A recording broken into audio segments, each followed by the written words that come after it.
올 한 해의 마지막 주일입니다. 하나님 주시는 평화가 여러분 가운데 함께 하시기를 우리 주님의 이름으로 축원을 드립니다. 좌우에 계신 분들과 이렇게 평화의 인사를 나누셨으면 좋겠습니다. 하나님의 은총과 평화가 당신과 함께 하시기를 바랍니다. 자, 앞뒤에 계신 분들과는 좀 이렇게 인사하셨으면 좋겠습니다. 안녕하십니까? 한번 인사해 보십시오. 늘 사용하는 그 인사라서 좀 어색하십니까? 그럼 이렇게 한번 바꿔보십시오. 안녕들 하십니까? 한번 바꿔보십시오. 오히려 지금 현재 우리에게 안녕하십니까 보다 안녕들 하십니까? 라고 하는 말이 더 익숙해져 있는지 모릅니다. 얼마 전부터 대학가를 중심으로 해서 우리 사회의 이슈가 되고 있는 구절이기 때문입니다. 이 말은 조금은 거만하게 들릴지 모릅니다. 그런데 이 제목의 대자보가 서울의 모 대학에 붙었고 그 내용이 삽시간에 사방으로 퍼져 나갔습니다. 매스컴을 통해 알려지기가 무섭게 각 대학, 각 계층, 심지어 고등학생들도 이와 똑같은 제목을 가지고 자신들의 삶의 문제를 인식하는 대자보를 쓰기 시작했습니다. 제목은 동일하지만 써 내려가는 내용은 각자 자신이 살아가고 있는 그 세대에 자신의 상황에 맞춰 있는 그런 내용들이다라고 하는 사실입니다. 서로 다른 상황에서도 이들은 동일한 제목의 대자보를 그렇게 붙이기 시작을 했습니다. 이들의 내용은 단순히 사회에서 일어나는 일들에 대해 비판하는 데 초점이 있는 것 같지 않습니다. 오히려 자신들의 삶을 되돌아보고 성찰하려는 듯한 그런 생각이 더 많이 들기 때문입니다. 그 내용은 지극히 자기 성찰적인 성격이다라고 저는 개인적으로 그렇게 생각합니다. 유명 대학에서 공부하는 거, 그리고 열심히 공부해서 스펙 쌓는 거, 그렇게 스펙을 쌓아 올리는 것으로 얼룩져 있는 자신의 학창 시절의 그 치열함들을 살지만 정작 그들이 살아가야 될 세대라고 하는 것은 흔히들 88만 원 세대, 3포 세대로 대표되어지는 그 사회이기 때문입니다. 희망이 보이지 않는데 뭔가 할 수 있는 것이 없어서 그저 흘러가는 그 흐름에 따라 살 수밖에 없는 본인들의 모습을 반성해 보며 우리가 무엇을 생각해 볼 수 있을까라고 하는 그런 고민들이 묻어나는 내용이 바로 그 대자보 가운데 써 있는 내용이기 때문입니다. 솔직히 저는 개인적으로 그런 생각해 보게 됩니다. 그들이 지적한 내용이 지금 현재 정치권에서 이슈화되고 있는 구절들이고 내용들이라고는 하지만 그 대자보가 가지고 있는 성격은 사회에서 일어나는 그 정치권의 일들에 자신이 도움을 주고 동조하는 내용이 아니라 오히려 자신들을 한번 생각해보는 성찰의 성격이 더 강하기 때문입니다. 근데 오히려 정치권은 발빠르게 앞서서 뭐라고 얘기하냐 하면 학생들의 대자보 내용을 가지고 자신들을 지지해 주는 것처럼, 또한 반대에 있는 사람들은 오히려 그런 대자보가 불온한 것처럼 그렇게 생각합니다. 글쎄요, 평소에 설교 시간에 정치적인 이야기는 하지 않지만 정치적인 이야기를 하려는 것이 아니라 그냥 개인적으로 그런 생각이 듭니다. 그 대자보 앞에서 정치하는 사람들 좀 빠져줬으면 하는 생각입니다. 왜냐하면 그 험한 시대를 살아가고 앞이 보이지 않는, 희망이 안 보이는 시대를 살아가던 그 사람들이 이제 자기를 반성해보고 생각하기를 시작했다는 겁니다. 그것만 가지고도 충분하지 않을까라는 생각해봅니다. 오히려 자신들의 정쟁의 도구로 그들을 전락시키는 것이 아니라 묵묵하게 지켜봐 줬으면, 반성하며 새로운 세상을 그려보는 그들의 생각을 묵묵히 지켜봐 줬으면 하는 그러한 마음이 들기 때문입니다. 예전에 촛불을 처음 들었던 고등학생들 생각납니다. 아이들 순수한 마음에 어떻게 고등학생들이 그런 생각을 할 수 있을까라고 하는 충격을 받은 적이 있습니다. 근데 얼마 안 돼서 그 아이들은 전부 다 그 자리에서 내쫓겨서 자신들의 학업의 자리, 그냥 학교의 자리로 돌려보내고 그 자리를 대신했던 사람들이 바로 정치하는 사람들이었기 때문입니다. 그냥 좀 지켜봐 줬으면, 새로운 생각하고 자신들의 암울한 시대적인 상황들 속에서 조금 고민하며 나가는 그들 그냥 지켜봐 줬으면 하는 그러한 마음이 들기 때문입니다. 그렇게 마음을 쓰려고 하니까 안녕이라고 하는 이 인사 자체가 안녕을 기대할 수 없는 암울한 세상 속에 혹시 우리가 그렇게 살고 있지는 않았을까? 그래서 그렇게 제목 짓지는 않았을까라고 하는 서글픈 생각을 해보게 됐습니다. 그런 세상 가운데서 희망을 찾고자 하고 희망을 보기를 소망하는 그런 표현인지 모릅니다. 근데 우리도 이와 별반 다르지 않은 마음을 가지고 혹시 지난 1년을 살아가고 계시진 않으십니까? 안녕하십니까? 라고 하는 인사말이 혹시 정말 그렇게 들리지는 않으십니까? 힘들고 고단한 1년, 내년에도 뾰족한 수 없을 것 같은 그런 이야기들이 들려오는 상황에서 안녕하십니까? 라고 하는 그 말들이 여러분들에게는 어떻게 들리십니까? 이런 현실 속에 있는 우리에게 주시는 하나님의 메시지를 오늘 이 시간 저희가 좀 나누어 보려고 합니다.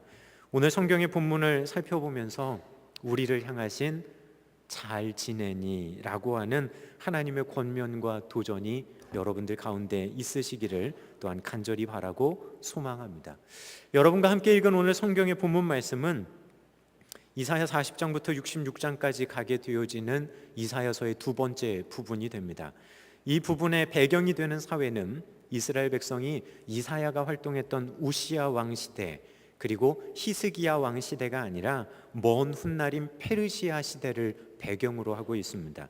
포로 귀환을 앞두고 있는 그때의 시절을 미리 내다보며 이사야는 하나님이 주시는 음성의 말씀들을 그렇게 대변하고 이야기했는지 모릅니다.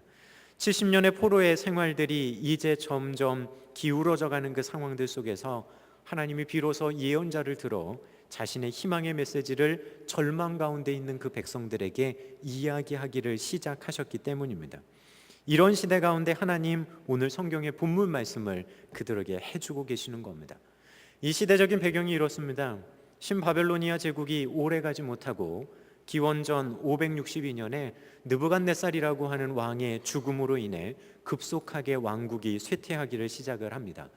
페르시아만에 있었던 작은 얀산이라고 하는 공국의 분봉왕이었던 고레스가 메대의 왕실을 장악하고 539년에 바벨로니아 제국을 완전히 점령해 버립니다.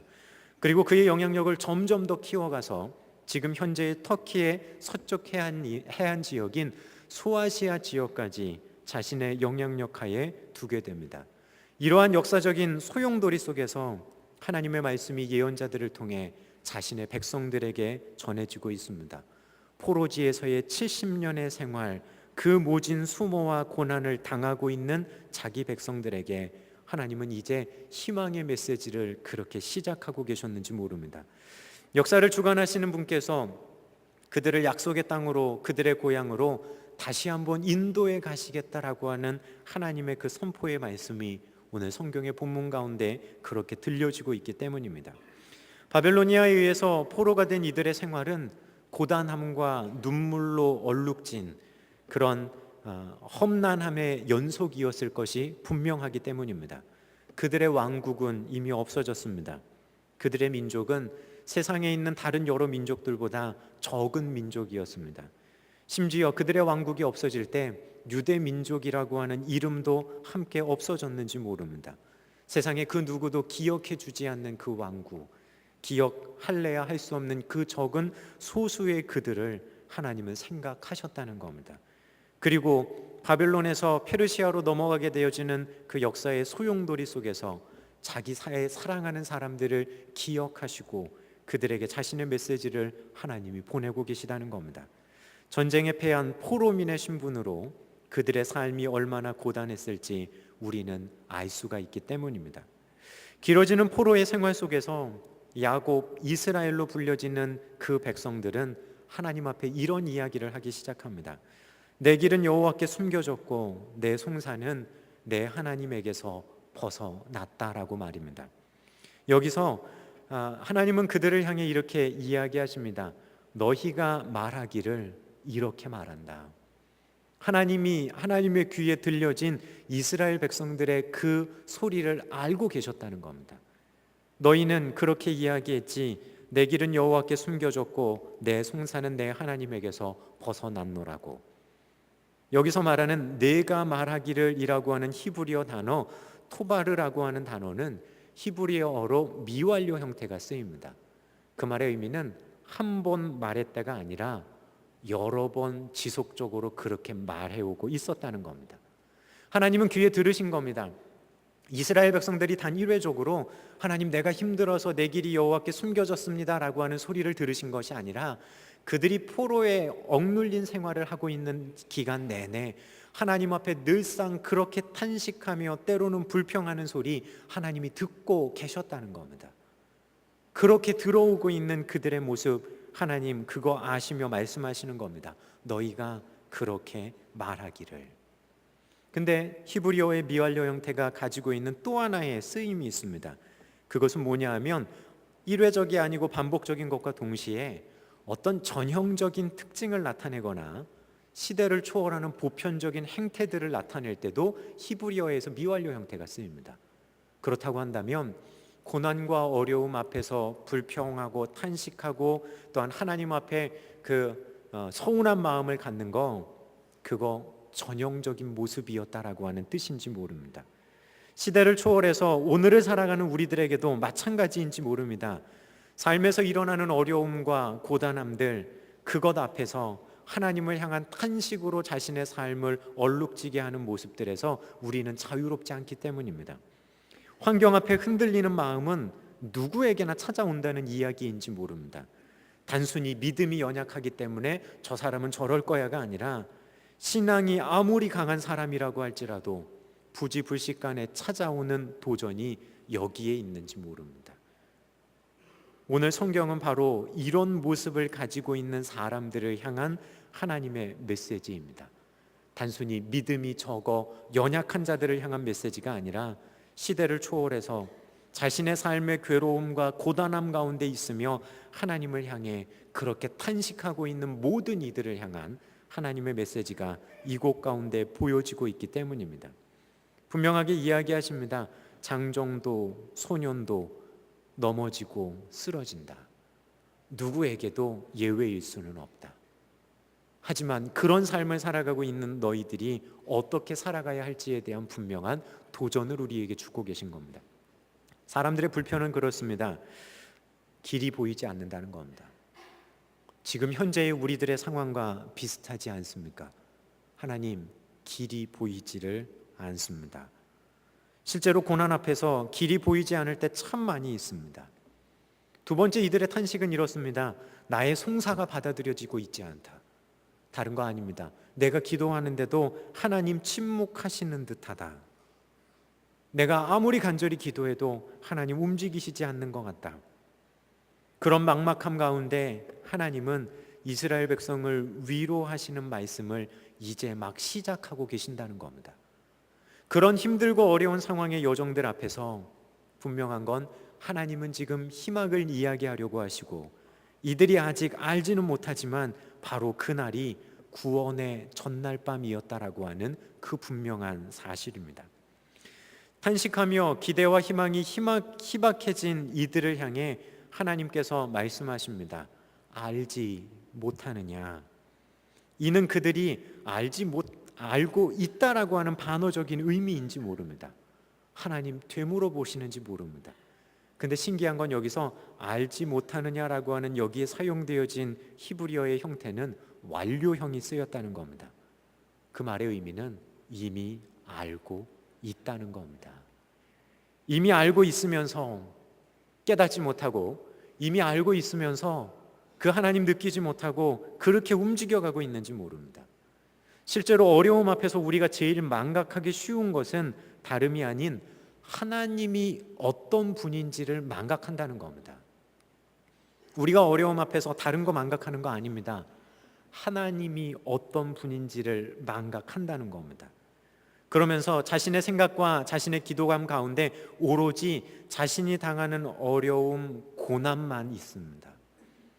그 고난을 받는 것에만 마음이 있지 하나님이 어떤 분이신가에 대해서는 까맣게 잃어버리고 있는지 모릅니다. 우리의 삶이 힘듦이 우리의 생각을 그렇게 끌고 갑니다. 그러한 연약함이 우리들 속에 이미 역사하고 계시는 하나님을 점점 망각하게 하고 그분을 깨달아 알아가는 것을 점점 둔감하게 만든다는 겁니다. 그리고 그 고단함의 순간이 동시에 하나님의 구원의 전날 밤이 될 수 있다라고 하는 그 놀라운 사실을 우리가 잊어버리기 시작한다는 겁니다. 하나님 이야기하십니다. 너희가 알지 못하느냐?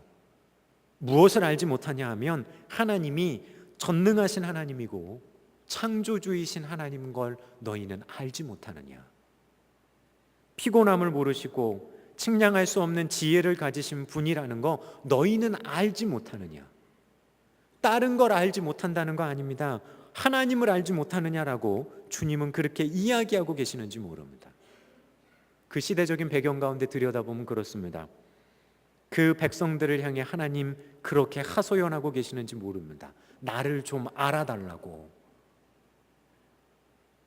너희들을 이끌어내고 구원할 수 있는 능력이 충분한 내가 있다는 거 너희가 좀 알아달라고. 내가 능력이 없는 신이 아니라 내가 능력이 있어서 너희를 구원할 수 있고 너희에 대한 모든 것을 알고 있는 하나님이라고. 나를 좀 알아달라고. 왜 그거 알지 못하냐고. 주님은 그렇게 자신의 백성을 향해 자신을 이야기하고 계시는지 모릅니다. 우리가 하나님께 간구하는 이유는 하나님께서 나의 간구를 능히 해결하실 수 있는 능력이 있으신 분임을 고백하는 것이 전제되어져 있어야 한다는 겁니다. 하나님이 충분히 그렇게 하실 수 있는 분입니다라고 하는 것이 전제가 되어진 상황 속에서 우리는 우리의 간구를 주님께 온전히 아뢰 수 있는 겁니다. 근데 하나님이 그런 하나님이시다라고 하는 것도 까맣게 잊어버린 상황 속에서 그저 자신의 삶의 고단함으로 인해서 하나님 이것 좀요 라고 이야기하게 된다면 하나님 말씀하시는지 모릅니다. 나를 좀 먼저 알아줬으면 좋겠다고.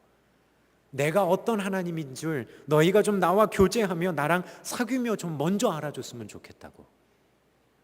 그런데도 우리의 속마음은 그렇지 않습니까? 하나님 어떤 분인지는 상관없습니다. 그냥 내 문제 요구만 해결해 주시면 그걸로 그냥 오케이입니다. 근데 하나님의 마음은 그렇지 않으시다는 겁니다. 그 하나님과의 사귐이 전제되어져 있지 않고 능히 하실 수 있는 하나님의 계시다는 것에 대한 알미 전제되어져 있지 않으니까 우리는 기도를 해도 어떤 기도를 하냐 하면 기계적인 기도를 하기 시작합니다.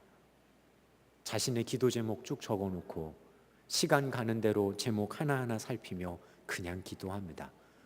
기도함 가운데 하나님을 느끼고 하나님을 경험하는 거 없을지 모릅니다. 그냥 오로지 이 제목만, 수많은 제목을 그렇게 되뇌이며 기도하고 있지는 않으십니까? 기계적인 기도가 된다라고 하는 거, 오히려 그러기 전에 먼저 하나님이 어떤 분인지를 알아가려는 마음이 우리에게 그렇게 있어야 하기 때문입니다. 하나님은 분명하게 이야기하십니다. 왜 알지 못하냐고요? 나를 좀 알아달라고요. 이제 시작하려고 하시는 하나님의 그 희망의 노래를 너희들이 좀 알아달라고요. 하나님은 그런 어려움 가운데 있는 이들을 이렇게 권면하십니다. 오직 여호와를 앙망하는 자는 새 힘을 얻을 것이다. 여기서 앙망한다라고 하는 이 말의 의미는 위를 바라본다는 의미입니다. 자신의 삶의 고난, 이 땅에서의 어려움의 모든 시선이 빼앗겨 있는 그들에게 아니, 너희의 시선을 그 문제의 해결함을 주실 수 있는 그 하나님께 돌리라는 겁니다. 하늘을 향한 시선을 회복하라는 겁니다. 고난 가운데 여호와 하나님의 도우심을 대망하라는 그러한 마음의 표현인지 모릅니다. 칠흑같이 어두운 삶의 현실, 인생의 고난의 때일지라도 광명한 아침을 가져다 주시는 여호와 하나님을 기다리며 바라보라는 겁니다. 근데 실제로 이 단어가 가지고 있는 또 하나의 의미는 뭐냐 하면 단순한 바라봄이 아니라 참을성 있게 인내하며 바라봄을 의미합니다. 여호와를 앙망한다라고 하는 말의 의미는 그냥 내가 고개를 들어 하늘을 딱 바라보면 내가 마치 로또에 당첨되듯이 어떤 요행처럼 내 앞에 어려운 일이 순식간에 해결되어지는 것, 그런 그림을 하나님은 지금 우리에게 그려주시지 않는다는 겁니다. 오히려 인내하며 참을성 있게 하나님을 향한 그 시선을 가지고 바라봐라. 그런 그들이 새 힘을 얻게 될 것이다. 하나님은 자신의 백성의 안녕을 그렇게 묻고 계시는지 모릅니다. 자신의 백성이 안녕하냐고, 너희들 그 시선 가지고 있냐고 하나님은 그들 가운데 그렇게 말씀하고 계시는지 모릅니다. 참을성을 가지고 위를 바라보는 이들에게 하나님께서는 분명하게 이야기하십니다. 내가 새 힘을 너희에게 줄 것이다. 새 힘을 얻게 될 것이다. 이 말의 단어를 생각할 때 우리는 그렇습니다. 마치 외부에서 어떤 힘이 순식간에 딱 우리에게 주어지는 것으로. 하지만 히브리어에 나오는 이 단어는 히브리어의 어떤 사용법 가운데 있냐면 다른 곳에는 이런 곳에 쓰입니다. 새 힘을 얻게 된다라고 하는 말의 의미가 겨울 내내 잎사귀가 다 떨어져 있던 그 나무에서 새순이 돋아나는 걸 표현할 때 이 단어가 쓰입니다. 겨울 내내 꽝꽝 얼었던 동토에서 그 땅이 녹으면서 그 속에서 새싹이 위로 솟아나오는 모습을 표현할 때 오늘 성경에 이 단어를 사용한다는 겁니다. 그렇다고 한다면 하나님께서 내가 너희에게 새 힘을 주겠다라고 하는 말씀의 의미는 우리가 기대하는 요행과 같은 어떤 일들이 순식간에 벌어지는 것, 하나님은 지금 그런 이미지를 그리시는 것이 아니라, 아니 너희들 마음속에서 동토를 뚫고 나오는 새싹처럼 그렇게 하나님의 새 힘이 너희들 속에 샘솟아나게 하겠다. 하나님을 인내함 가지고 참을성 있게 바라보는 그들에게 내가 그들의 마음속에 그 일을 시작하겠고, 꽝꽝 얼어붙어 있는 것 같은 그 험난한 현실 가운데 내가 그 땅을 녹이며 내가 새싹을 너희들의 삶 가운데 솟아나게 돋아나게 해주겠다. 그것이 하나님이 우리에게 지금 그려가고 계시는 모습이다라고 하는 겁니다. 하나님 우리와 그렇게 사귀시며 우리들 속에 그런 희망을 시작하시겠노라고 자신의 백성에게 말씀하고 계시는지 모릅니다. 어떤 찬양의 가사처럼 하나님은 우리에게 그런 희망을 노래하시는지 모릅니다. 나를 바라보며 참을성 있게 인내하며 앙망하는 위를 바라보는 너희들 속에 내가 너희들의 속마음 속에 푸른 계절을 이루며 내가 그리스도의 계절을 이루어 가겠노라고. 내가 그렇게 새로운 바람을 불어 너희들의 삶 가운데 그리스도로 충만한 새로운 역사를 시작하겠노라고. 하나님은 지금 그런 행복한 상상을 자신의 백성들과 나누고 계시는지 모릅니다. 오늘 성경의 본문 말씀을 가만히 읽으면 하나님은 포로지에서의 고단한 자신의 백성들을 향해 이야기하시는 겁니다. 너희들 잘 지내고 있니? 그 시선 지키며 잘 있니? 이제 그 가운데서 위를 바라보는 시선을 가지고 내가 너희를 향해 가지고 있는 희망과 기대, 그리고 그 희망의 노래를 같이 불러보지 않겠니라고 주님은 그들을 초청하고 계시는지 모릅니다. 분명한 건 주님을 바라보는 분명한 시선이 있을 수 있는 우리 신광의 모든 성도님들 되시기를 주님의 이름으로 부탁을 드립니다. 하나님을 앙망한다는 거, 우리 흔히들 그런 생각을 해보게 됩니다. 눈에 보이지 않는 하나님을 어떻게 바라볼 수 있습니까? 하나님 눈에 보이지 않는 분인데 어떻게 주님 그러면 볼 수 있다는 말입니까? 저는 그 실마리를 요한복음 1장 1절에서 찾습니다. 요한복음 1장 1절에 태초에 말씀이 계셨다라고 이야기합니다. 그리고 그 말씀이 하나님이시다라고 분명하게 말합니다. 예, 하나님은 눈으로 볼 수 없는 분일지 모릅니다. 하지만 말씀은 우리의 귀에 들려질 수 있습니다. 그리고 그 말씀이, 우리의 귀에 들려진 그 말씀이 시각화되어지는 것, 그것이 바로 우리에게 주신 성경의 말씀입니다. 성경은 다른 주제가 있는 거 아닙니다. 하나님이 어떤 분인지를 우리에게 알려주는 겁니다. 그렇다고 한다면 하나님을 바라본다라고 하는 그 말의 의미 속에는 말씀 안에서 자신을 계시하고 드러내시는 그 하나님을 만나고 경험한다는 의미일 겁니다. 말씀을 분명하게 가까이 하며 말씀을 읽어가면서 그 가운데 자신을 드러내시는 하나님을 뵐 수 있는 것, 그것이 바로 우리가 하나님을 앙망하는 가장 기본적인 자세가 될 수 있기 때문입니다. 오늘 성경의 말씀 가운데 40장에 이런 이야기가 나옵니다. 푸른 마르고 꽃은 시드나 우리 하나님의 말씀은 영영이 서리라 하니라. 하나님의 말씀만이 온전히 세워져 가게 됨을 분명하게 이야기합니다. 우리의 눈에 보여지는 말씀, 우리의 귀에 들려지는 말씀, 그래서 믿음은 들음에서 난다고 말하고 있는지 모릅니다. 하나님을 뵙고자 하고 하나님을 앙망한다라고 하면서 하나님의 말씀을 읽어감이 없다고 한다면 어디서 하나님을 여러분들은 뵙고자 하십니까? 하나님을 앙망하기 위해 주의 말씀 가까이 할 수 있는 우리 신광의 모든 성도님들 되시기를 주님의 이름으로 부탁을 드립니다. 또한 말씀을 통해 하나님이 어떤 분인지 알았다면 그 하나님과 우리의 마음이 함께 교제할 수 있는 기도의 자리로 우리는 반드시 나아가야 합니다.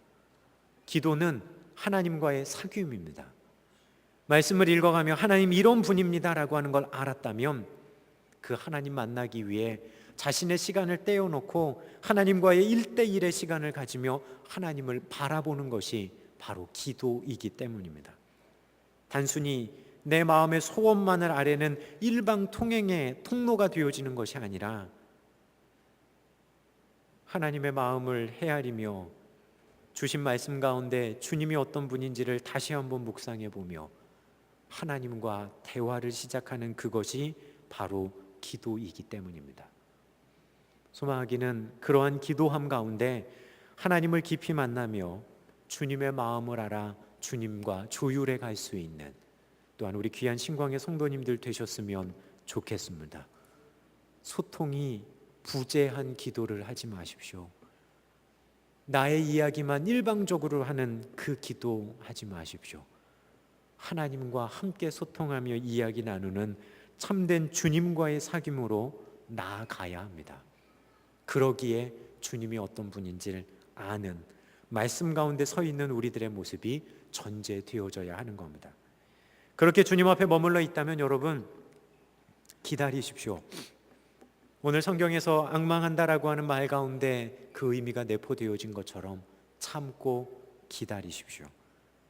그러면 그곳 가운데 주시는 하나님의 희망의 노래가 시작되어질 겁니다. 게으르거나 나태하지 마십시오. 깨어서 주님을 바라보십시오.